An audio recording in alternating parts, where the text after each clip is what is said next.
ನರೇಂದ್ರ ಮೋದಿಜಿ ಕರ್ನಾಟಕಕ್ಕೆ ಯಾವಾಗಲಾದ್ರೂ ಸಮಸ್ಯೆ ಕೇಳಕ್ ಬಂದಿದ್ದಾರ?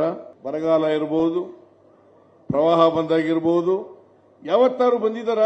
ಯಾವತ್ತಾದ್ರೂ ಅವ್ರು ಬರೋದು ಯಾವಾಗಪ್ಪ ಅಂತಂದ್ರೆ ಚುನಾವಣೆ ಸಂದರ್ಭದಲ್ಲಿ ಮಾತ್ರ ಬರ್ತಾರೆ. ಅದು ಓಟ್ ಕೇಳಕ್ ಬರ್ತಾರೆ. ಬರಗಾಲದಲ್ಲಿ ಬರಲಿಲ್ಲ, ಪ್ರವಾಹದಲ್ಲಿ ಬರಲಿಲ್ಲ.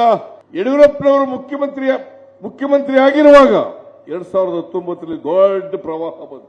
ಬಸವರಾಜ ಬೊಮ್ಮಾಯಿ ಮುಖ್ಯಮಂತ್ರಿ ಆಗಿರುವಾಗ ಪ್ರವಾಹ ಬಂತು, ಬರಗಾಲ ಬಂತು. ಈಗ ನಾವು ಅಧಿಕಾರಕ್ಕೆ ಬಂದಿರುವಾಗ ಬರಗಾಲ ಬಂದಿದೆ ಕರ್ನಾಟಕದಲ್ಲಿ. ಯಾವತ್ತಾರು ನಿಮ್ ಕಷ್ಟ ಸುಖ ಏನು ಅಂತ ಕೇಳಿದಾರ?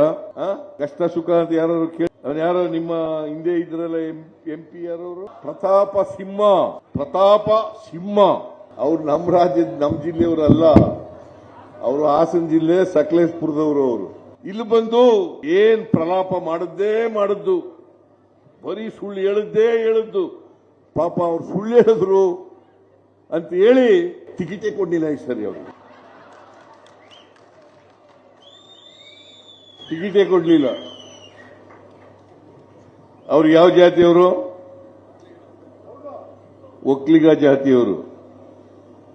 ಒಕ್ಕಲಿಗ ಜಾತಿ ಮೈಸೂರು ಕೊಡಗು ಕ್ಷೇತ್ರದಲ್ಲಿ ಒಕ್ಕಲಿಗರೇ ಜಾಸ್ತಿ ಇರ್ತಕ್ಕಂಥ ಕ್ಷೇತ್ರ ಇದು.